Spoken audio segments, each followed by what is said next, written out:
ప్రియమైన దేవుని బిడ్డలారా, మీ అందరికీ నా ప్రత్యేకమైన వందనాలు. ప్రతి వారం దేవుని వాక్యాన్ని ఆసక్తికరంగా మనం వింటూ ఉన్నాము. పరిశుద్ధ ఆరాధన దినంలోనికి మనల్ని తీసుకొని వచ్చిన దేవునికి మనందరం కలిపి ఒక్కసారిగా స్తోత్రం చెల్లిందాం. దేవునికి స్తోత్రం, దేవునికి మహిమ కలుగును గాక. మనం అందరం సజీవులుగా ఉన్నాం, క్షేమంగా ఉన్నాం. జూలై నెలలోకి అడుగు పెట్టాం. జూలై నెల మొదటి ఆదివారం నాడు మనం దేవుని సమక్షంలో సజీవులుగా కూడుకొని ఉన్నాం. గత నెలలో కొందరు గతించిపోయారు, అనేకులు హాస్పిటల్ పాలయ్యారు, ఎన్నో ఇబ్బందులు ఇరుకులు చాలామంది జీవితాల్లో జరిగాయి. కానీ దేవుడు అలాంటిది మన బ్రతుకులో రాకుండా మనల్ని కాచి భద్రపరిచి ఆదరించి మేలుతో నింపి ఈ దినమందు ఆయన సన్నిధిలో మనం ప్రార్థించువారుగాను ఆయన స్తుతించువారుగాను మనల్ని సమకూర్చినందుకు దేవునికి ఎంతగానో కృతజ్ఞతాస్తుతులు చెల్లిస్తూ ఉన్నాను. మీ అందరిని బట్టి సంతోషిస్తున్నాను, మీ అందరిని బట్టి ప్రభువుని గణపరుస్తున్నాను. మనందరం కూడా కూడుకొని సర్వాధికారి అయిన దేవుని సన్నిధిలో స్తుతి ఆరాధన చేశాం. ఇంతవరకు కూడా మనం చక్కటి ఆరాధనతో దేవుని యొక్క నామమును గణపరిచి మహిమపరిచి ఉన్నాం. ఆరాధన అంతా యూట్యూబ్లో పంపించడానికి కుదురుతలేదు, ఎందుకంటే అది ఎక్కువ టైం అయిపోతుంది, డౌన్లోడ్ అవ్వడం కూడా ఇబ్బందిగా ఉంటుందని వాక్యాన్ని మాత్రమే పంపిస్తూ ఉన్నాం. వాక్యం వినే వాళ్ళందరూ కూడా వినండి, దేవుని వాక్యాన్ని వినండి, ఇతరులకు పంపించండి, చక్కగా లైక్ చేయండి, సబ్స్క్రైబ్ చేయండి, ప్రతివారు టచ్ చేయండి. ఆదివారం చర్చిలో వినేసామని కాదు, కానీ వారంలో మరొక్కసారి ఈ ఆదివారం నాడు బోధించిన అంశాన్ని నెమరు వేసుకోవడానికి యూట్యూబ్లో మనం చూడడానికి అవకాశం ఉంటుంది. మన ప్రియులు విదేశాల్లో ఉన్న చాలామంది సహోదరులు, అలాగే దూర ప్రాంతాల్లో ఆరాధనకు దూరమైనటువంటి చాలామంది సహోదరులు దేవుని వాక్యాన్ని స్పష్టంగా చక్కగా వినడానికి అవకాశం దేవుడు కలిగించాడు. దేవుని కృపను బట్టి మరి మీరు చక్కగా మా ప్రార్థనలో ఏకీభవించండి, వాక్య సందేశంలో ఏకీభవించండి. అలాగే మీరు దైవ దీవెనలు, దైవ ఆశీర్వాదాలు మీరందరూ మీ కుటుంబాలు పొందుకోండి. దేవుడు మిమ్మల్ని దీవించునుగాక. చిన్న ప్రార్థన చేసి వాక్యంలోకి వెళ్దాం. కృపగల తండ్రి, మీకు వందనాలు. ఈ పరిశుద్ధ ఆరాధన దినమందు మీ ఘనమైన నామమును స్తుతించుటకును, మీ ఘనమైన నామమును బట్టి ఆరాధించుటకును మమ్మల్ని అందరినీ సమకూర్చిన విధానము కొరకు స్తోత్రాలు. మీ వాక్యము సత్యమైనది, అది మమ్మల్ని బలపరిచేదై ఉంది, మమ్మల్ని బ్రతికించేదై ఉంది. కనుక మీ వాక్యము ద్వారా మాతో మాట్లాడి మమ్మల్ని బలపరచమని, దూర ప్రాంతాల్లో ఉన్న బిడ్డలందరినీ దీవించమని, వారి కుటుంబములను దీవించమని, వాక్యం విని వారందరికీ ఆశీర్వాదమును దయచేయమని కృపగల దేవుడు అయిన మిమ్మల్ని స్తుతిస్తూ మేమందరము మీ చేతులకు అప్పగించుకుంటూ యేసుక్రీస్తు నామములో ప్రార్థించి వేడుకొనుచున్నాం తండ్రి, ఆమేన్. ప్రియులారా, ఈ దినాన్ని మీకు చక్కటి సందేశాన్ని నేను అందించాలని ఇష్టపడుతున్నాను. ఈ యూట్యూబ్లో కూడా టైటిల్ పెట్టు, టైటిల్ విను, టైటిల్ పెట్టు. టైటిల్ ఉంటేనే యూస్ పెరిగాయి బాగా. టైటిల్ పెట్టండి. ఈరోజు మనం చెప్పుకున్నటువంటి వాక్య సందేశానికి టైటిల్ ఏంటంటే ఒంటరిగా ఉంటే ప్రమాదం. ఇది అందరూ చూస్తారు, ఏంటి అసలు ఇది ఏదో చూద్దామని కదా. ఒంటరిగా ఉంటే ప్రమాదం. చాలామంది ఒంటరిగా బ్రతకాలని ఇష్టపడుతూ ఉంటారు, ఒంటరి జీవితాన్ని ఇష్టపడుతూ ఉంటారు, ఒంటరిగా ఎక్కడికో వెళ్ళి కూర్చోవాలనుకుంటారు, ఒంటరిగా వెళ్ళి సముద్ర తీరంలో కూర్చోవాలనుకుంటారు, ఒంటరిగా తిరగాలనుకుంటారు, ఒంటరిగా బ్రతకాలనుకుంటారు. కానీ దేవుని వాక్యం ఈరోజు మనకి కొన్ని సత్యాలని బయలుపరుస్తుంది. వాటిని బట్టి మనం కొన్ని విషయాలు నేర్చుకుందాం. ఒంటరిగా ఉంటే ప్రమాదం అని చెప్తుంది దేవుని వాక్యం. ఒంటరిగా ఉండకూడదట. మరి ఎలా ఉండాలి? మరి ఎలాగ ఉండాలి? జంటగా ఉండాలి. ఒంటరిగా ఉండకూడదు. ఎలా ఉండాలి? సహవాసం కలిగి ఉండాలి. సంఘముతో, దేవునితో సహవాసము కలిగి ఉండాలి. ఈ సహవాసము కలిగి ఉంటే మనం ఏ ప్రమాదంలోని పడం. సహవాసం లేకపోతే ప్రమాదంలో పడడానికి అవకాశం ఉంది. కొంతమంది వివిధ రకాలైనటువంటి ప్రమాదాల్లో పడ్డారు. మనం చూసినట్టయితే ఆదికాండం 3వ అధ్యాయం 1వ వచనం నుంచి చూద్దాం. ఆదికాండం 3వ అధ్యాయం 1వ వచనం నుంచి చదవండి. ఇక్కడ అవ్వ ఒంటరిగా ఉండి ఎలాంటి ప్రమాదానికి గురయ్యిందో మనం గమనించవచ్చు. ఒంటరిగా ఉంటే అపవాది ఎవరిని మిరింగుదునా అని ప్రయత్నిస్తున్నవాడు ఒంటరి వాళ్ళ బ్రతుకులతో ఆడుకుంటాడు, ఒంటరి వారిని మిరింగేస్తూ ఉంటాడు. అపవాది ఉచ్చుల నుండి తప్పించబడాలంటే మనం ఒంటరి స్థితిని కోరుకోకూడదని బైబిల్ చెప్తా ఉంది. కనుక ప్రియులారా, ఆదికాండం 3:1 చదవండి. దేవుడైన యెహోవా చేసిన సమస్త భూజంతువులలో సర్పము యుక్తి గలదై ఉండెను. దేవుడైన యెహోవా చేసిన సమస్త భూజంతువులలో సర్పము యుక్తి గలదై ఉండెను. అది ఆ స్త్రీతో, ఇది నిజమా? ఈ తోట చెట్లలో దేని ఫలములనైనను మీరు తినకూడదని దేవుడు చెప్పెనా అని అడిగాను.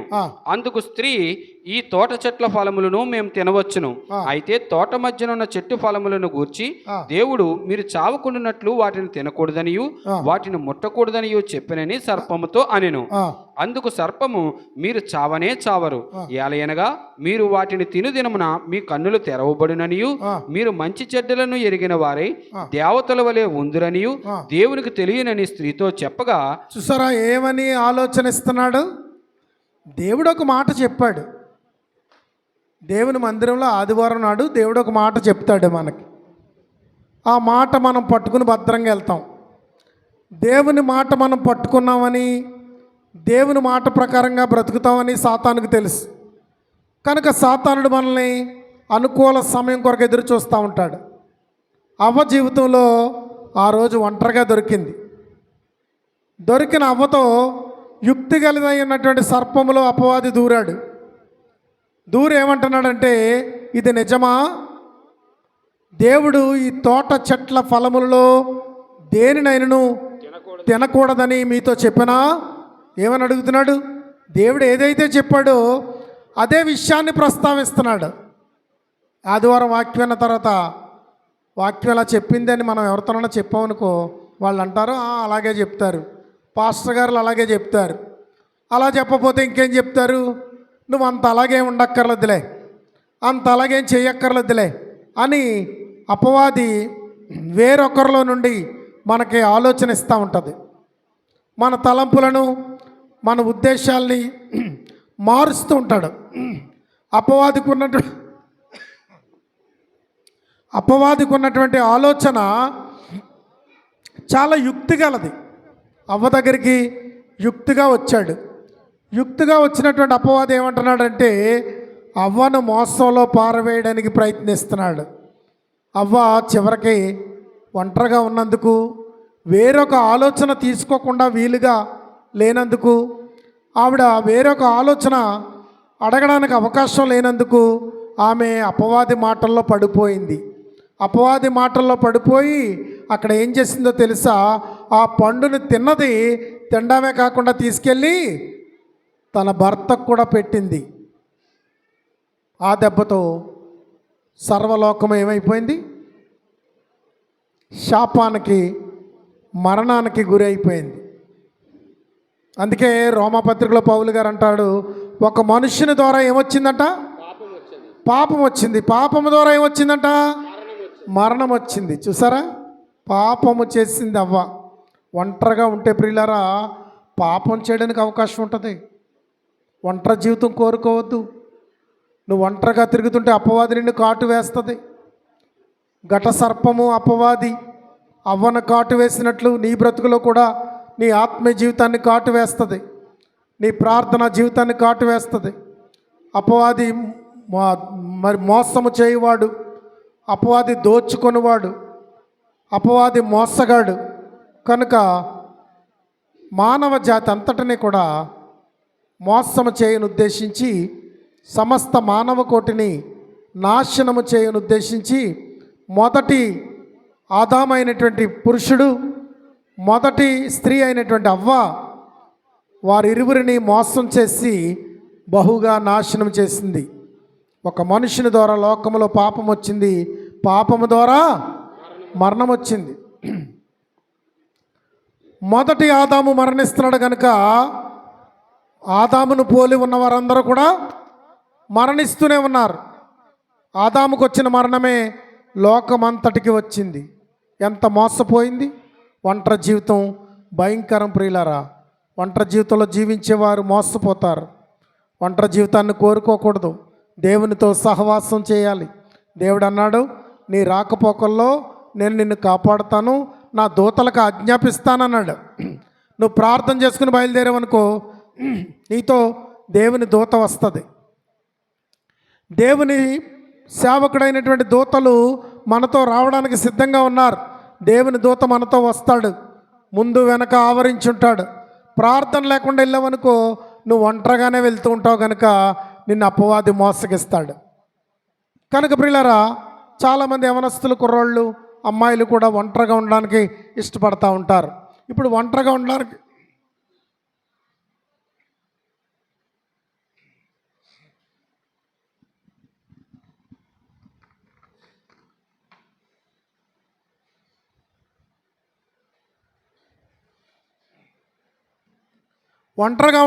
ఎక్కువ అవకాశం ఎక్కడ దొరికిందంటే మొబైల్ ఫోన్ వచ్చింది ఇప్పుడు కదా. అది ప్రతి ఒక్కరిని ఒంటరోళ్ళని చేసేస్తుంది కదా. అంతే కదండి, చెప్పండి, మాట్లాడరేటి. ఫోన్ ఏం చేస్తుంది? వేరే వాళ్ళతో మాట్లాడనివ్వదు, నిన్ను సహవాసానికి వెళ్ళనివ్వదు, మందిరానికి వెళ్ళనివ్వదు, ప్రార్థన చేయనివ్వదు, దేవునితో మాట్లాడనివ్వదు. ఆ సెల్ ఫోన్ అట్టుకుని ఒంటరిగా ఇలాగా ఈ బొట్టనేళ్ళకి కొన్నాళ్ళకి ఇది ఇలా ఊగిపోద్ది. ఎందుకంటే దానికి ఎక్కువ పని చెప్తున్నారు కదా. కనుక ఈ ఫోన్తో ఒంటరోళ్ళు అయిపోతున్నారు. అపవాది ఆక్రమిస్తుంది ఒంటరి స్థితిని. ఒంటరి స్థితి చాలా భయంకరమైనదని, అవ్వ ద్వారా మానవ లోకానికి మరణం వచ్చిందని మనం గమనించవచ్చు. మరొక విషయాన్ని చూస్తే ఆదికాండం 4:8 ఆదికాండం 4:8 చూసినప్పుడు హేబేలు ఒంటరిగా ఉన్నాడు. ఇక్కడ పొలములో హేబేలు ఒంటరిగా ఉన్నాడు. ఏం జరిగిందో చూద్దాం. కయీను తన తమ్ముడైన హేబేలుతో మాట్లాడెను. వారి పొలములో ఉన్నప్పుడు కయీను తన తమ్ముడైన హేబేలు మీద పడి అతనిని చంపెను. చూసారా, కయీను హేబేలు పొలములో ఏం జరిగిందంటే, ఒంటరి వాడైనటువంటి హేబేలును చూసి కయీను ఏం చేశాడు? అతని మీద పడి అతను చంపేశాడు. ఒంటరి స్థితి మరణానికి దారి తీస్తూ ఉంది అని హేబేలు మరణం ద్వారా కూడా మనం తెలుసుకోవచ్చు. ఎందుకంటే ఒక కథ ఉంటుంది. ఆ కథ ఏంటంటే, 4 ఎద్దులు కలిసి మేస్తున్న కాడకి పులి వస్తుంది. పులొచ్చి 4 ఎద్దుల్ని చూసి చాలా వేదనతో నిట్టూర్చి వెళ్ళిపోతూ ఉంటుంది. ఈ ఎద్దులు 4 కూడా రోజు కలిసి మేస్తూ ఉంటాయి. కానీ ఒక్కరోజు ఏమయ్యాయంటే ఆ ఎద్దులు విడిపోయి విడివిడిగా మేయడం మొదలెట్టాయి. అలాగైనప్పుడు ఈ పులికి అవకాశం దొరికి ఒక్కొక్క ఎద్దుని వేటాడి 4 ఎద్దుల్ని చంపుకొని తినేసింది. అవి కలిసి ఉన్నంతసేపు వాటి జోలికి రావడానికి భయపడింది. అవి విడివిడిగా ఉన్నప్పుడు, ఒంటరిగా ఉన్నప్పుడు వాటిని వేటాడుకుని తినేయగలిగింది. కనుక మన జీవితాల్లో అపవాది కూడా ఒంటరి స్థితిని కలగజేసి, బాధలు కలగజేసి, శ్రమలు కలగజేసి, ఒంటరి వాళ్ళని చేసి, మనల్ని కృంగదీసి, మనల్ని హతమార్చడానికి ప్రయత్నం చేస్తూ ఉంటాడు. కనుక మన జీవితంలో దేవునితో సహవాసం ఉండాలి, దేవునితో సహవాసం కలిగి ఉండాలి. నీతో వచ్చేవాడు నీ దేవుడైనా యెహోవాయే, నీతో కూడా వచ్చేవాడు అని ఉంది వాక్యంలో మాట. నీతో కూడా వచ్చేవాడు నీ దేవుడైనా యెహోవాయే. ఆయన ఒంటరిగా నిన్ను విడిచిపెట్టడం, నీతో కూడా వస్తాడు. నువ్వు ప్రార్థిస్తే, దేవుని బిడ్డగా జీవిస్తే, దేవునితో నువ్వు బ్రతుకుతుంటే దేవుడు నీతో కూడా వస్తాడు. ఇక్కడ మన హేబేల్ని చూసినప్పుడు అతను పొలంలో ఒంటరిగా ఉండుట అతని జీవితానికి నాశనము తెచ్చింది. అతను చనిపోయిన సందర్భాన్ని మనం చూస్తాం. అలాగే యోసేపు కూడా ఒంటరిగా వెళ్ళి శ్రమల పాలయ్యాడు. ఆదికాండం 37:12-28 చూద్దాం. ఆదికాండం 37 యోసేపు తన అన్నల దగ్గరికి ఒంటరిగా వెళ్ళిన సందర్భం కనబడుతుంది. అక్కడ అతని సహోదరులు షెకెములో తమ తండ్రి మందను మేపుటకు వెళ్ళిరి. అప్పుడు ఇశ్రాయేలు యోసేపును చూచి, నీ సహోదరులు షెకెములో మందను మేపుచున్నారు, నిన్ను వారి యొద్దకు పంపేదను రమ్మన్నప్పుడు అతడు మంచిదని అతనితో చెప్పాను. అప్పుడు అతడు, నీవు వెళ్ళి నీ సహోదరుల క్షేమమును మంద క్షేమమును తెలుసుకొని నాకు వర్తమానం తెమ్మని అతనితో చెప్పి హెబ్రోను లోయలో నుండి అతని పంపెను. అతడు షెకెమునకు వచ్చెను. అతడు పొలములో ఇటు అటు తిరుగుచుండగా ఒక మనుషుడు అతనిని చూచి, నీవేమి వెతుకుచున్నావని అతన్ని అడిగాను.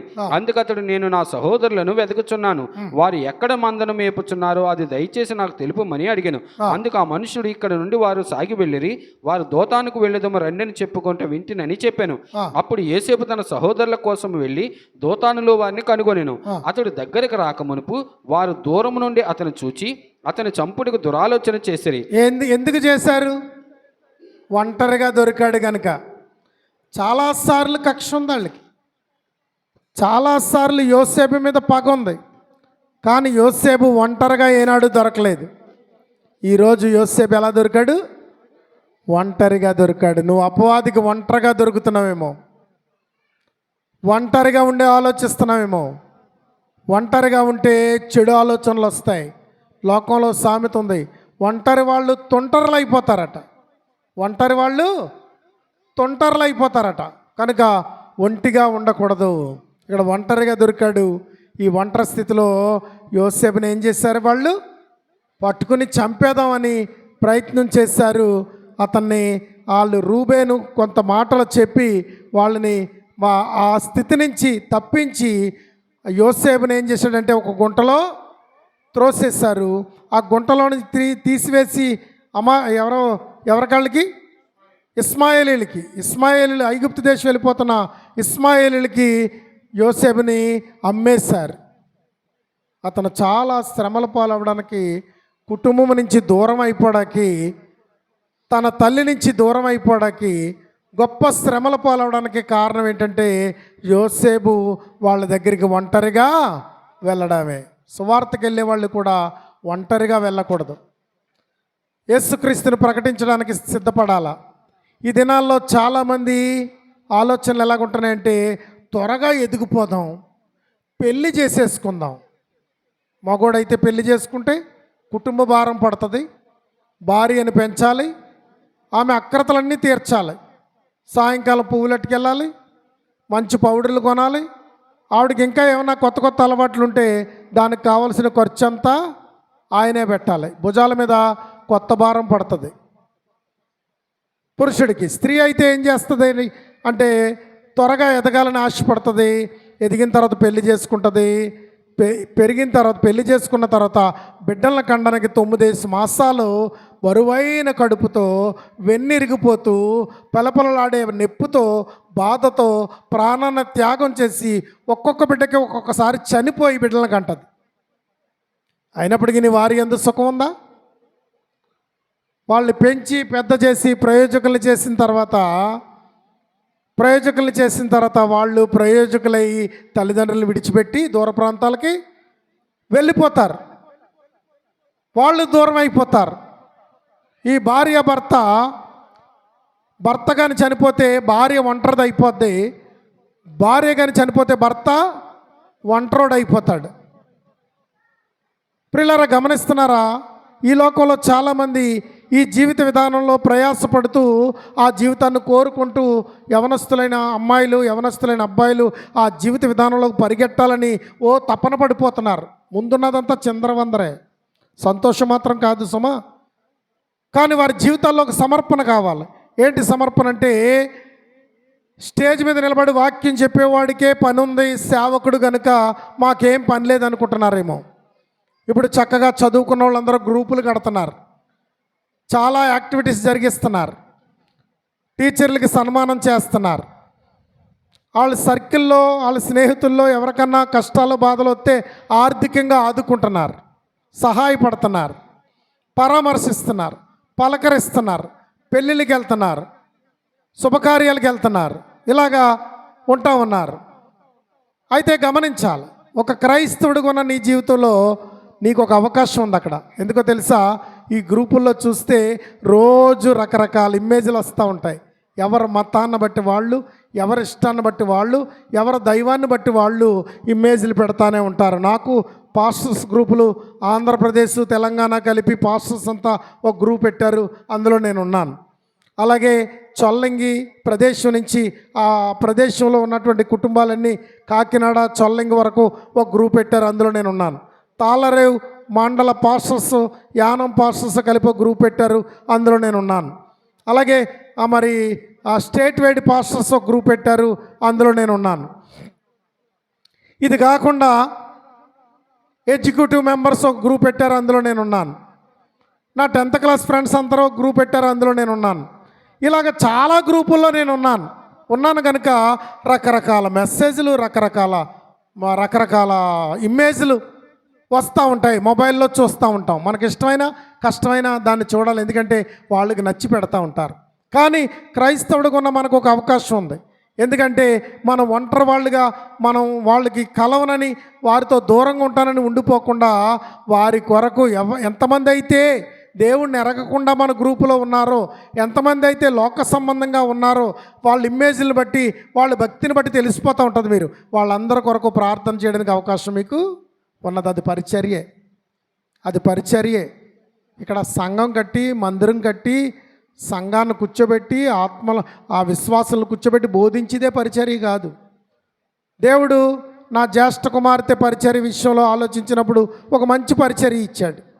సుగుణ తనంతట తానే ప్రేరేపించబడి నేను ప్రార్థన చేస్తూ వస్తున్నప్పుడు ప్రార్థనా పరంగా తనకు ఒక నిర్ణయానికి వచ్చి డైలీ డివోషన్ వాక్యాన్ని పెట్టాలని, ప్రామిస్ వాక్యాన్ని పెట్టాలని తీర్మానించుకుని, దానివల్ల తనకు ₹1 రాకపోయినా, ఎవరో తను పొగడకపోయినా, ఎవరో తను అభినందించకపోయినా, ఎవరో తను సన్మానించకపోయినా రోజు ఉదయాన్నే 2 గంటల రాత్రికి 3 గంటల రాత్రికి లెగిసి వాక్యాన్ని పెడుతుంది.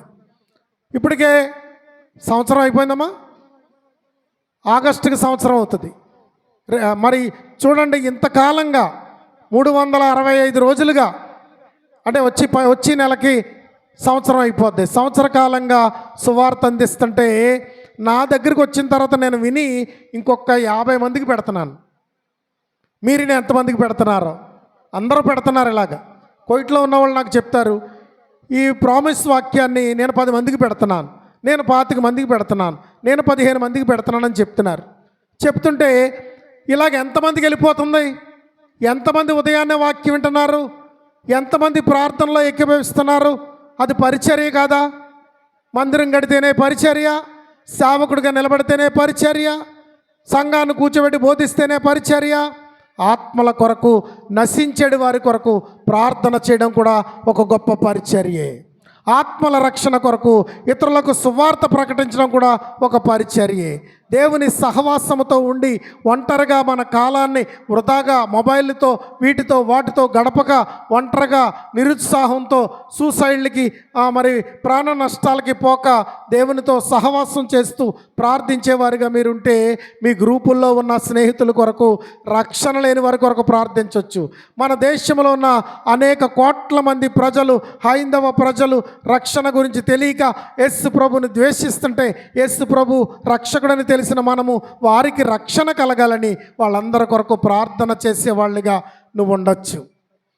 నీ కుటుంబంలో ఎంతమంది సభ్యులు ఉన్నారో వారు నశించిపోకుండా నిత్య జీవానికి చేరాలని ప్రార్థన చేసేవాడిగా దానిగా నువ్వు ఉండొచ్చు. నీ స్నేహితుల కొరకు ప్రార్థన చేయొచ్చు, నీ దేశం కొరకు ప్రార్థన చేయొచ్చు. ఇంకోటి ఏంటి తెలుసా? మన సంఘములో 1000 మందికి బాప్తిస్మాలు ఇచ్చాం. 1000 మంది బాప్తిస్మాలు ఇచ్చిన వాళ్ళు ఎంతోమంది చనిపోయారు, ఎంతోమంది వివాహాలు చేసుకుని వెళ్ళిపోయారు, చాలామంది ఉద్యోగాల కోసం దూర ప్రాంతాలకు వెళ్ళిపోయారు, రకరకాల మంది, అనేకులు కొంతమంది విశ్వాసం నుండి వెనక్కి వెళ్ళిపోయారు. వారందరి కొరకు ప్రార్థన చేయవలసిన రెస్పాన్సిబిలిటీ విశ్వాసిగా నీ మీద ఉంది. పెళ్లి చేసేసుకోవడం, పిల్లల్ని కనేయడం, త్వరగా బాధల్లోకి వెళ్ళిపోవడం, ఈ సెంపెలా సెదిరిపోయి, ఈ చీరలా సెదిరిపోయి, ఈ జాకెట్ ఇలా జారిపోయి పెద్ద సంసారం అయిపోయి, రోజుకు 3 సార్లు అంట్లతో వేసి, రోజుకి 2 సార్లు పొయ్యి వెలిగించేసి, ఈ జీవితం ఇంతేనా అని నిరుత్సాహపడిపోయి, నీ భర్త డ్యూటీకి వెళ్ళిపోయిన తర్వాత ఒంటరిగా ఇంట్లో ఉండి ఈ బ్రతికి ఇంతేనా అని ఏడ్చేసుకుని, ఇదే జీవితం కాదు. ఆ జీవితాన్ని త్వరగా కోరుకుంటున్నావు. ఆ జీవితం కాదు కావాల్సింది. నీ జీవితంలో కావాల్సింది ఏంటో తెలుసా? ఆత్మల భారము నువ్వు కలిగి ఉంటే సువార్త ప్రకటించవచ్చు. చదువుకున్నవారు గనుక, జ్ఞానవంతులు గనుక నశించిపోతున్న వారి కొరకు ప్రార్థించవచ్చు, అనేకుల కొరకు ప్రార్థించవచ్చు. నేను సౌదీ అరేబియాలో ఉన్నప్పుడు ఏమనుకున్నానంటే, అన్నిటి గురించి ఆలోచిస్తూ ఉన్నప్పుడు ఇక్కడ గుడి ఉంది, ఇక్కడ గుడి ఉంది, 2 గుళ్ళు ఉన్నాయి మా ఊరిలో. ఈ 2 గుడుల్లో శుక్రవారం నాడు ఎక్కడ భజన చేస్తారు, శనివారం నాడు ఎక్కడ భజన చేస్తారు, గురువారం నాడు కూడా భజన చేస్తారు. వాళ్ళంతా పాటలు పాడుతూ ఆ రోజంతా, ఆ రాత్రి, ఒక్కొక్కసారి ముక్కోటి ఏకాదశి వచ్చినప్పుడు రాత్రంతా వారి దేవతలకి, దేవుళ్ళకి ఎంతో ఆసక్తితో ప్రార్థనా కార్యక్రమాలు జరిపిస్తూ ఉంటారు. నిజ దేవుడిని ఎరిగిన నేనేమనుకున్నానంటే, వాళ్ళు అది చేసినంతసేపు నేను ఇక్కడ చేస్తూనే వారి కొరకు ప్రార్థించాలి అనుకున్నాను. కొంతవరకు సాగించలేకపోయాను, కొంతవరకు సాగించాను. పనులు ఒత్తిడి భారం పెరిగిపోయిన తర్వాత అది కేవలం వాళ్ళు చేసినంతసేపు నేను చేయలేకపోయినా వాళ్ళ కొరకు మాత్రం నేను నిజరక్షకుని తెలుసుకోవాలని ప్రార్థిస్తూనే ఉన్నాను. ఈ బాధ్యత ఈ ఊరిలో ఉన్న వాళ్ళకి లేదా? ఈ మైక్ స్వరం వినబడే వాళ్ళందరికీ లేదా? నీ ఇంట్లో కనబడతలేదా? నీ ఇంట్లో కనబడతలేదా? నీ ఇంట్లో కనబడతలేదా? ఆలోచించండి. ఈ బాధ్యత లేదా? మనందరి మీద అనేక రకాల బాధ్యతలు ఉన్నాయి ప్రియులారా. రోగుల కొరకు ప్రార్థించాలి. సంఘములో ఇల్లు లేని వాళ్ళు ఉన్నారు, వారి కొరకు ప్రార్థించాలి. బిడ్డలు లేని వాళ్ళు ఉన్నారు, వారి కొరకు ప్రార్థించాలి. బైబిల్ చదవలేని వాళ్ళు ఉన్నారు, వారికి వెళ్ళి బైబిల్ చదివి వినిపించి వారికి దేవుని వాక్యాన్ని తెలియచేయచ్చు. వాక్యం వినకుండా మందిరానికి వచ్చి కేవలం వచ్చి వెళ్ళిపోయే వాళ్ళు ఉన్నారు, వాళ్ళని కనుగొని నువ్వు దేవుని వాక్యాన్ని వారికి విశదపరచవచ్చు. యూట్యూబ్లో వాక్యం వస్తుంది కనుక ఈ వాక్యం తెలియని వాళ్ళందరినీ నువ్వు కనుగొని వాళ్ళ దగ్గరికి వెళ్ళి ఈ యూట్యూబ్లో వాక్యాన్ని వాళ్ళకి వినిపించవచ్చు. అనేక రకాలుగా దేవుని కార్యాలు చేయటకు దేవునితో సహవాసం చేయొచ్చు. ఒంటరి జీవితం జీవించడమే, ఒంటరిగా బ్రతకడమే కార్యమని అనుకోక దేవునితో సహవాసం చేస్తూ దేవుని పని చేయడానికి ఆసక్తికరంగా మనం ఉండాలి. అలాంటప్పుడు మనకి ఏ కీడు మన మీదకి రాదు. ఇక్కడ ఒంటరిగా ఉన్నవారిని చూసాం. అవ్వ ఒంటరిగా ఉన్నప్పుడు మోసపోయింది. హేబేలు ఒంటరిగా ఉన్నప్పుడు మరణించాడు. యోసేపు ఒంటరిగా ఉన్నప్పుడు అమ్మివేయబడ్డాడు. ఒంటరిగా వెళ్ళినటువంటి మరొక వ్యక్తిని చూపిస్తాను. న్యాయాధిపతుల గ్రంథం 14:1-2 వచనాలు.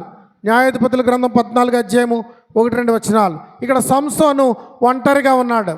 దేవుని ఆత్మగల మనుషుడు, కారణ జన్ముడు, ఫిలిస్తీన్ల నుండి ఇశ్రాయేల్ రక్షించడానికి పుట్టినవాడు, గొప్ప దైవాత్మ సంభూతుడు, వరపుత్రుడు సంసోను న్యాయాధిపతుల గ్రంథంలో ఉన్నాడు.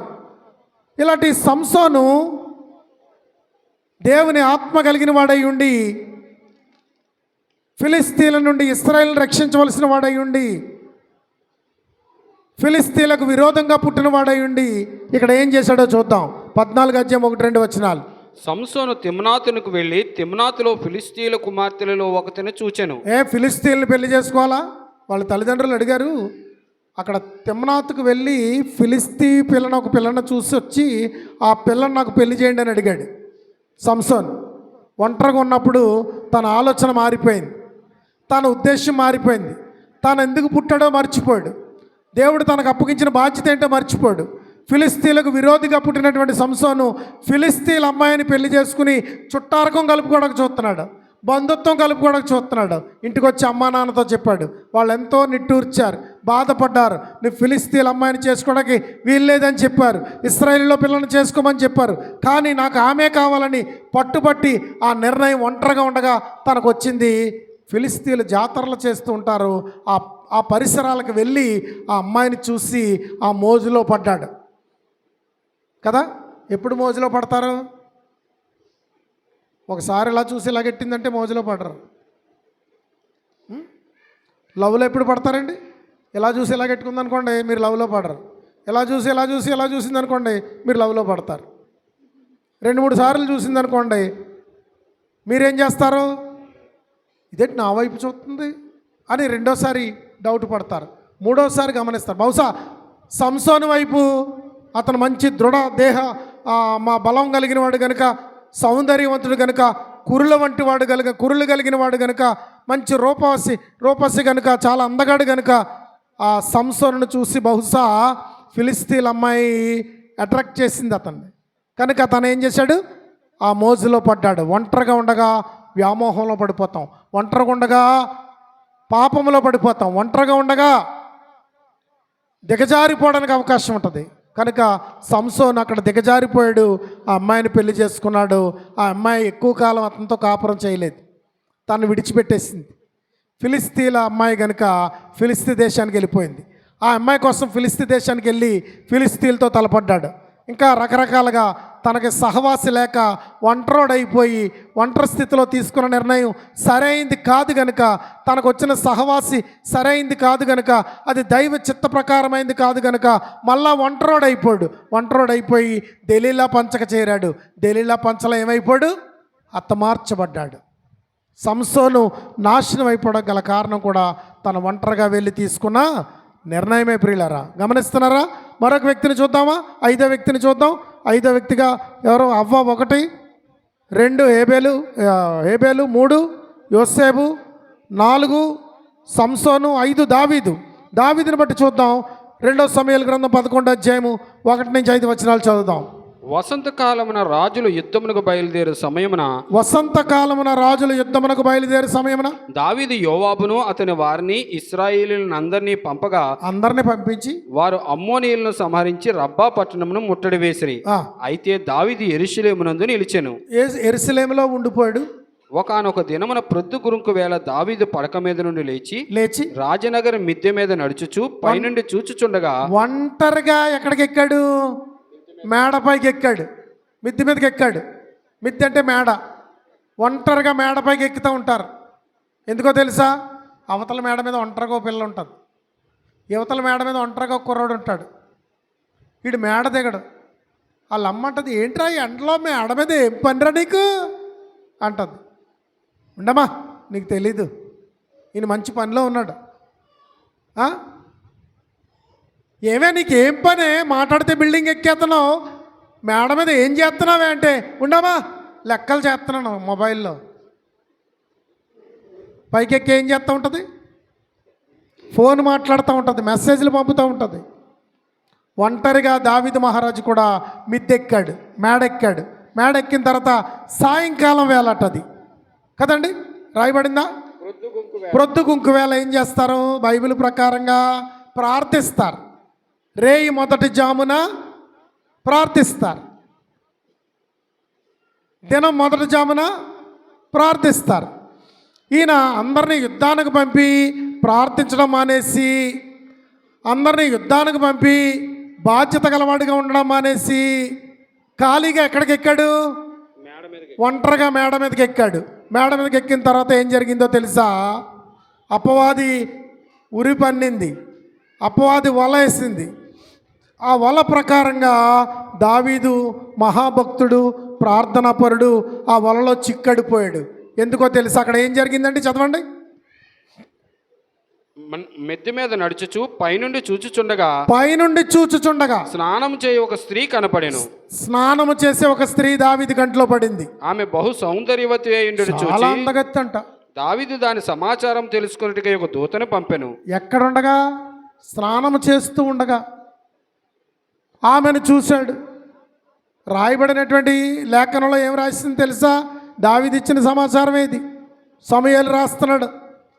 అక్కడ ఏం జరిగిందో తెలుసా? ఆమె బహు సౌందర్యవతిగా కనిపించి ఆకర్షితుడైపోయి ఆమె కబురు పంపించి ఆమెను పిలవనంపించి, చక్రవర్తే గనుక, ఖాళీగా ఉన్నాడు గనుక, ఒంటరిగా ఉన్నాడు గనుక, యుద్ధానికి వెళ్ళలేదు గనుక ఆమెతో శయనించాడు, పాపము చేశాడు, ఆమెను పంపేశాడు. ఆమె గర్భవతిని కబురు పెట్టింది కొన్నాళ్ళకి. ఆమె గర్భవతిని కబురు పెట్టిన తర్వాత ఈ పాపం తన మీద నుంచి తప్పించుకోవడానికి ఎవరిని చంపేశాడు? ఊరియాని చంపేశాడు. మొట్టమొదటి చావు. తర్వాత దావీదు బెత్షెబాకు పుట్టిన బిడ్డ చచ్చిపోయాడు. తర్వాత ఎవరు చచ్చిపోయారు? అమ్నోను చచ్చిపోయాడు. తర్వాత ఎవరు చచ్చిపోయారు? అబ్షాలోం చచ్చిపోయాడు. దావీదు చెప్పులు లేకుండా కొండల్లోకి, అడవుల్లోకి పారిపోయి ప్రాణాన్ని దాచుకున్నాడు. చిత్రవద అయిపోయాడు. ఒంటరిగా అంగలార్చాడు. దిక్కులేని స్థితిలో పరుగులు తీశాడు. అరణ్యంలోని, కొండల్లోని అంగలార్చాడు. ఎందుకు ఆ స్థితి వచ్చిందో తెలుసా? తన ఒంటరిగా ఉండి పాపములో పడిపోబట్టి. కనుక ప్రియులారా, ఈ దినాన్ని మహాభక్తులైనటువంటి దావీదు గురించి ఆలోచించినప్పుడు ఒంటరి స్థితి చాలా ప్రమాదానికి దారి తీస్తుందని తెలుసుకోవాలి. ఒంటరిగా ఉండడానికి ప్రయత్నం చేయకూడదు. ప్రార్థన చేస్తావా? దేవుని సహవాసం దొరుకుతుంది నీకు. ఖాళీగా ఉన్నావా? సహోదరుల ఇంటికి వెళ్ళు. ఖాళీగా ఉన్నావా? సహోదరులు నలుగురు కలిసి మందిరంలో రండి. ఖాళీగా ఉన్నారా? సువార్త ప్రకటించండి. ఖాళీగా ఉన్నారా? బైబిల్ చదవండి. బైబిల్ చదువుతుంటే దేవుడు మీతో సహవాసం చేస్తాడు. ప్రార్థన చేస్తుంటే మీరు దేవునితో సహవాసం చేస్తారు. సహవాసం చేయండి, కానీ ఒంటరి స్థితిలో మాత్రం ఉండకండి. ఒంటరి స్థితి అపవాదికి లోకువ. దావీదు దిగజారిపోయాడు ప్రియులారా. భయంకరమైన శాపాన్ని ఇంటికి తెచ్చుకున్నాడు దావీదు మహారాజు. చూసారా? గమనిస్తున్నారా? అలాగే మహాభక్తుడు, దైవాంశ సంభూతుడు, దైవ కుమారుడు, ఈ లోకానికి దిగి వచ్చినటువంటి ప్రభువైన యేసుక్రీస్తు వారు అరణ్యములో ఒంటరిగా ఏం చేశారు? ఆయన ఉపవాసం చేశారు. ఉపవాసం చేశారు. అరణ్యంలో ఒంటరిగా ఉపవాసం చేశారు. మత్తయి సువార్త 4:1-3 చదివితే, మానవ శరీరంతో ఉన్నందుకు, మానవుడిగా ఉన్నందుకు ఆయన్ని కూడా శోధించడానికి తయారయ్యాడు ఈ అపవాది. ఏం జరిగిందో చూడండి. అప్పుడు యేసు అపవాది చేత శోధింపబడుటకు, అపవాది చేత శోధించబడుటకు ఆత్మ వలన అరణ్యమునకు కొనుక్కోబడెను. చూసారా ఏం జరుగుతుందో? ఒంటరిగా పట్టుకుని ఆయన అంటుంది, ఈ రాళ్ళు రొట్టెలు చేసుకుని తినొచ్చు కదా, ఆకలిగా ఉంది. ఆకలిని బాధపడే బదులు ఆ రాళ్లను రొట్టెలు చేసుకుని తినొచ్చు కదా. ఎంత చక్కగా అవుతాయి రొట్టెలు. ఒక బేకరీ తయారైపోద్ది నువ్వు మాట చెప్తే. ఆకలి తీర్చుకోవచ్చు కదా. మనుష్యుడు రొట్టె వలన మాత్రమే బ్రతకడు. అపవాది తెలుసుకో. రెండోది, ఎత్తైన కొండ మీదకి తీసుకెళ్ళి భూలోక రాజ్యాలన్నీ చూపించి, ఈ భూలోక రాజ్యాలన్నీ నీకు ఇచ్చేస్తాను, నాకు ఒకసారి నమస్కారం చేయొచ్చు కదా. అపవాది ప్రభువైన యేసుక్రీస్తు వారిని శోధిస్తూ ఉన్నాడు. ఆ స్థలము కూడా ఏ స్థలం? అది ఒంటరి స్థలము. ప్రియులారా గమనిస్తున్నారా? ఒంటరిగా ఉంటే అపవాదికి చోటు ఉంటుంది. వాడు నిన్ను వేటాడతాడు, వాడు నిన్ను వల వేస్తాడు, వాడు నిన్ను పట్టుకుంటాడు, వాడు నిన్ను నాశనం చేస్తాడు, వాడు నిన్ను కూలద్రోస్తాడు. కనుక ఒంటరి స్థితి భయంకరమైంది. ప్రభువైన యేసుక్రీస్తు వారు శరీరధారిగా ఉన్న రోజుల్లో ఆ అపవాది ప్రభువైన యేసుక్రీస్తు వారిని కూడా విడిచిపెట్టగా శోధించాడు. అలాగే లోకా సువార్త 22:3-6 దాకా చూస్తే యోధా కూడా శోధించబడ్డాడు. యోధా జట్టులో నుంచి, శిష్యుల్లో నుంచి, ప్రభు దగ్గర నుంచి ఒంటరి అయిపోయాడు ఒకనాడు. యోధా ఒంటరి అయిపోయి ఏమని ఆలోచిస్తున్నాడు? అతనికి వ్యామోహం ధనం మీద ఉంది, వ్యామోహం పదవి మీద ఉంది, వ్యామోహం దేని మీద ఉంది. ఆ వ్యామోహంతో ఆలోచించుకోవడానికి యోధా ఒంటరి అయ్యాడు. చదవండి లోకా సువార్త 22:3-6. అంతట 12 మంది శిష్యుల సంఖ్యలో చేరిన ఇస్కరియోతు అనబడిన యోధాలో సాతాను ప్రవేశించెను. ఎందుకు ప్రవేశించింది? తన ఆలోచనలు విడిగా ఉన్నాయి, తన ఆలోచనలు ఒంటరిగా ఉన్నాయి, తన తలంపులు ఒంటరిగా ఉన్నాయి. ఆ సభతో కలలేకపోతున్నాడు, శిష్యులతో ఏకీభవించలేకపోతున్నాడు, ప్రభుతో ఏకీభవించలేకపోతున్నాడు. ఒంటరి ఆలోచనలు, ఒంటరి తలంపులు ఇస్కరియోతు యోధాలో ఏకమయ్యాయి. ఇస్కరియోతు యోధాకి ఆలోచనలు, ఒంటరి తలంపులు అతను బలపరచడం మొదలెట్టాయి. అందుకని అతను ఏమైపోయాడో తెలుసా? ఒంటరిగా వెళ్ళి బేరం కుదుర్చుకున్నాడు. ఒంటరిగా వెళ్ళి ఏం చేశాడు? బేరం కుదుర్చుకున్నాడు. ఒంటరిగా బేరం కుదుర్చుకుని యేసు ప్రభుని 30 వెండి నాణాలకి అమ్మేశాడు. అమ్మేయడమే కాకుండా ఒంటరిగా కొండెక్కి ఉరేసుకుని చచ్చిపోయాడు. అతను పడిపోతే పొట్ట పగిలి ప్రేగులు బయటకు వచ్చి రక్తమాంసాలు చెల్లా చెదిరైపోయి అతి భయంకరంగా చచ్చిపోవడం రాయబడింది. ఒంటరి స్థితి ఘోరమైంది ప్రియులరా. కనుక బాబు, తమ్ముడు, అమ్మా, నీకు నేను ఈరోజు తెలియజేసేది ఏంటంటే, ప్రియ సహోదరులారా, మీకు నేను తెలియజేసేది ఏంటంటే, ఒంటరి ఆలోచనలు జీవితాన్ని నాశనం చేస్తాయి. దేవునితో సహవాసం చేయి. ప్రార్థన ద్వారా, వాక్యం చదువుట ద్వారా దేవునితో ఏకీభవించు. సహోదరులతో ఐక్యత కలిగి ఉండు. చాలామంది సంఘానికి దూరం అయిపోతున్నారు, ఒంటరి అయిపోతున్నారు. సంఘం అంటే సహవాసము, సంఘం అంటే పరిశుద్ధుల గుంపు, సంఘం అంటే పరిశుద్ధుల సమూహము, సంఘం అంటే పరిశుద్ధుల సమావేశము. అందులో నుంచి ఒంటరి అయిపోతున్నారు కొంతమంది, తప్పుకుపోతున్నారు కొంతమంది, దూరం అయిపోతున్నారు కొంతమంది, సహవాసానికి దూరం అయిపోతున్నారు, సేవకుడికి దూరం అయిపోతున్నారు, సంఘానికి దూరం అయిపోతున్నారు, సంఘంలో నుంచి ఒంటరిగా బయటకు పోతున్నారు. ఈ ఒంటరి జీవితం కూడా నిన్ను నాశనమునకు నడిపిస్తుంది, నేను అభివృద్ధిలోకి తీసుకురాదు, నీ జీవితాన్ని బాగు చేయదు, నీ జీవితాన్ని స్థిరపరచదు, నీ జీవితాన్ని బాగుపరచదు, నీ జీవితాన్ని నాశనమునకు నడిపిస్తుంది. కనుక ఒంటరిగా ఉంటే మన హెడ్డింగ్ ఏంటి? ఒంటరిగా ఉంటే ప్రమాదము.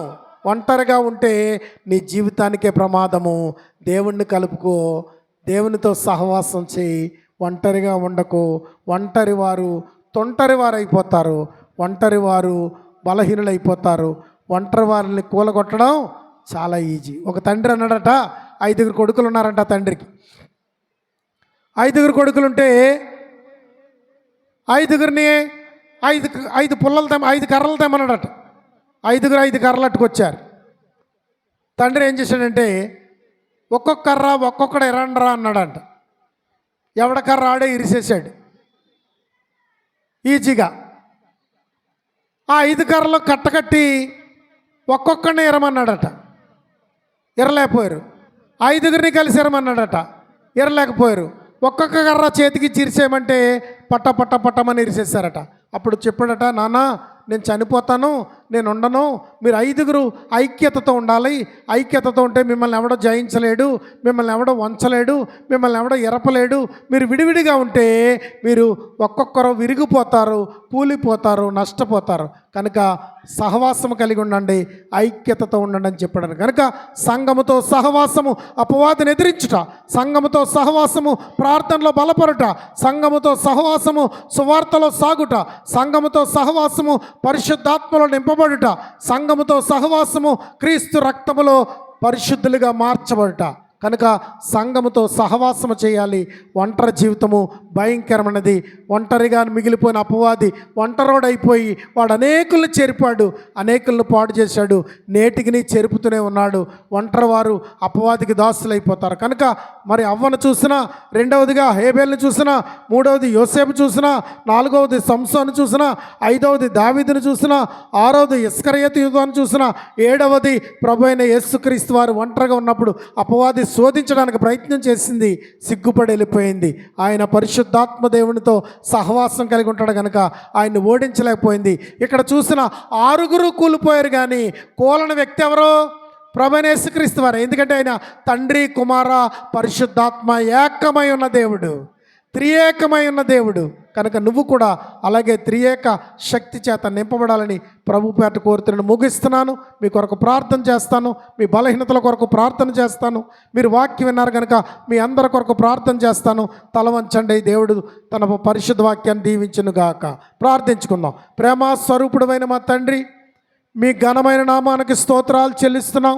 మీరు మాకు ఉపదేశించినటువంటి వాక్య సందేశము మా బ్రతుకులో నాయన మమ్మల్ని బలపరిచినట్లుగా, మమ్మల్ని స్థిరపరిచినట్లుగా చేయండి. ధనము సంపాదించాలని ఒకానొక దేశానికి ఒంటరిగా పోయి పాప జీవితాన్ని జీవిస్తున్నారు. ఒకానొక దేశానికి ఒంటరిగా పోయి డబ్బు కూర్చుకోవాలని, ధనము సంపాదించుకోవాలని పాపపు బ్రతుకులు బ్రతుకుతున్నారు. ఇష్టానుసారంగా జీవిస్తున్నారు, పాపముతో ముడిపెట్టుకుంటున్నారు. భర్తకు దూరం అయిపోయి, కుటుంబానికి దూరం అయిపోయి, స్త్రీలు భార్యలకు దూరం అయిపోయి, బిడ్డలకు దూరం అయిపోయిన భర్తలు ఒంటరి వారై తొంటరలైపోతున్నారు, దిగజారిపోతున్నారు. అలాంటి స్థితి ఏ ఒక్కరిలో ఉండకుండా పరిశుద్ధాత్మతో సహవాసము చేసి తండ్రి, కుమార, పరిశుద్ధాత్మ త్రియేక దేవుని సాంగత్యముతో నింపబడుచు ప్రార్థనాపూర్వకంగా బైబిల్ చదువుతూ వాక్యాన్ని ధ్యానించేవారిగా నమ్మకస్తులుగా మమ్మల్ని చేయమని ప్రార్థిస్తున్నాను. ఈ దినాన చాలామంది యవనస్తుల బిడ్డలు ఒంటరిగా బ్రతుకుతున్నారు, ఒంటరిగా ఉండాలనుకుంటున్నారు, ఒంటరి జీవితాన్ని కోరుకుంటున్నారు. అందుకే వారు ఆత్మహత్యలు చేసుకుంటున్నారు. వారిని ప్రేరేపించిన అపవాదిని బట్టి వారు కూలిపోతున్నారు. అలాంటి స్థితి ఎవరిలో కలగకుండా వారు నీతో సహవాసము చేయనట్లు, సంఘముతో సహవాసము కలిగి ఉండినట్లు, పరిశుద్ధ సమూహంతో సహవాసము కలిగి ఉన్నట్లు ప్రతి బిడ్డని బలపరచండి, దీవించండి. ఈ వర్తమానం విని వారందరినీ ఆశీర్వదించండి. మాలో ఎవరైనా రోగులుంటే, వివిధ రకాలైన కష్టాలతో బాధపడుతూ ఉంటే, ఒంటరి వారై ఉన్నందుకు శ్రమల పాలైతే, అపవాదికి గురైపోతే ఆ స్థితుల నుండి వారిని విడిపించి బలపరిచి వారిని సంఘముతో ఏకపరచండి, ఐక్యపరచండి. సేవకునితో సహవాసము, సంఘముతో సహవాసము వారికి దయచేయండి. వారిని ఆశీర్వదించండి, దీవించండి. వారి బ్రతుకుల్లో సంపూర్ణ స్వస్థతను, క్షేమమును కలగచేయండి. ఈ వాక్యం విన్న బిడ్డలందరూ కూడా నాయన ఈ దినము నుంచి నిర్ణయించుకుని దేవునితో సహవాసము కలిగి ఉండాలి, సంఘముతో సహవాసము కలిగి ఉండాలి, సేవకునితో సహవాసము కలిగి ఉండాలి. సహవాసమే గొప్పదని తెలుసుకోవడానికి కృప దయచేయమని, సంఘములో చేర్చబడివారు, సంఘములో చేరుతున్నవారు, సంఘమును అభివృద్ధిపరుస్తున్నవారు, ఇంచులుగా వర్ధిల్లిన సంఘము 30 అంతులుగా, 60 అంతులుగా, 100 అంతులుగా ఫలించి వేవేల మందితో అద్భుత కార్యములను, ఆశ్చర్య కార్యములను లోకానికి చాటింది. ఈ సంఘమే విస్తరించింది. ఆదిమ సంఘము అద్భుతమైన మహిమను చూచింది. కనుక ఈ దినాన సంఘముతో ఏకీభవించి ఒంటరిగా ఉండకుండా మీతో బలము నొంది జీవించే బ్రతుకులందరికీ దయచేయండి నాయన. ఏ ఒక్కరైతే ఇప్పుడు వరకు ఒంటరిగా ఉండి ఆలోచిస్తున్నారో, వారి జీవితము నాశనమునకు అపవాది నడిపించడానికి సిద్ధంగా ఉన్నాడో వారిని కూడా విడిపించమని, మేలు చేయమని, ఆశీర్వదించమని, ఈ వాక్యం విని వారందరినీ బహుగా దీవించమని యేసు పరిశుద్ధ నామములో ఘనపరిచి ప్రార్థించి స్తుతించి వేడుకుంటున్నాను పరమ తండ్రి. Amen, amen, amen. మీ అందరికీ వందనాలు. దేవుడు మిమ్మల్ని దీవించును గాక. మిగిలిన కార్యక్రమాలు